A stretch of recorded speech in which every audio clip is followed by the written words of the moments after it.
जब भी आपको ये डाउट हो किसी भी सिचुएशन में कि मैं ठीक हूँ और सब गलत हैं, तो आज की जो कहानी है वो आपके सारे डाउट हटा देगी, क्लियर कर देगी। तो आज की कहानी जो है वो ध्यान से सुनना।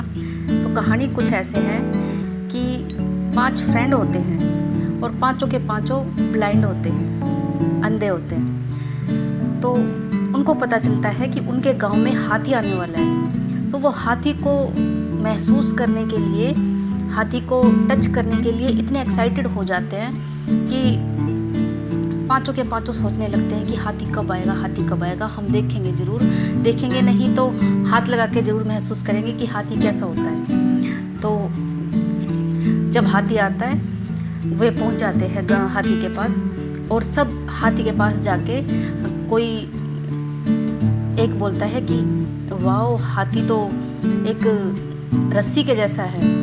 तो दूसरा, क्योंकि उसके हाथ में हाथी की पूंछ होती है, तो दूसरा बोलता है नहीं नहीं, हाथी तो एक स्ट्रॉन्ग दीवार जैसा है, क्योंकि उसने उसके पेट को छुआ होता है। तो वो कहता है नहीं, हाथी तो एक मजबूत दीवार जैसा है।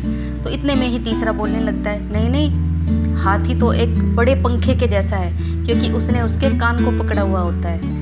इतने में चौथा बोलने लगता है नहीं नहीं, हाथी तो एक मजबूत नाली के जैसा है, क्योंकि उसने उसके दांतों को पकड़ा हुआ है। इतने में ही फिर पांचवा बोलने लगता है नहीं नहीं, हाथी तो एक पेड़ के तने जैसा है, क्योंकि उसने हाथी के पैरों को पकड़ा हुआ होता है। तो दोनों में, पांचों में बहस हो जाती है, और वो बहस इतनी हो जाती है कि झगड़े का रूप ले लेती है, वो एक लड़ाई का रूप ले लेती है। तो इतने में ही वहाँ से एक बुद्धिमान व्यक्ति जो है वो वहाँ से गुजर रहा था, समझदार व्यक्ति। तो वो उनका झगड़ा सुनकर वहाँ पर आ जाता है, और वो बोलता है कि भाई क्या हुआ। तो सब अपना अपना वर्णन बताते हैं कि हाथी ऐसा है, हाथी रस्सी के जैसा है, हाथी तने के जैसा है, एक कहता है हाथी पंखे के जैसा है, एक कहता है हाथी नली के जैसा है। तो भाई सभी अपना अपना वर्णन बताने लगते हैं। तो फिर वो जो समझदार आदमी था, जो समझदार व्यक्ति था, वो हंसने लगता है ज़ोर ज़ोरों से। तो वो कहता है कि आप सब अपनी जगह ठीक हो। उन्होंने हाथी की पूंछ को पकड़ा हुआ है, तो वो बोल रहा है कि हाथी एक रस्सी के जैसा है, एक पतली रस्सी के जैसा है। तो भाई आप है ना, सब अपनी जगह ठीक हो। आप उसी बात का वर्णन, उसी चीज़ का, हाथी के उसी पार्ट्स का वर्णन कर पा रहे हो जो आप देख रहे हो, उसी पहलू का आप वर्णन कर रहे हो। तो अगर आपके पांचों के वर्णन को जोड़ दिया जाए तो एक अच्छा हष्ट-पुष्ट हाथी बन जाएगा।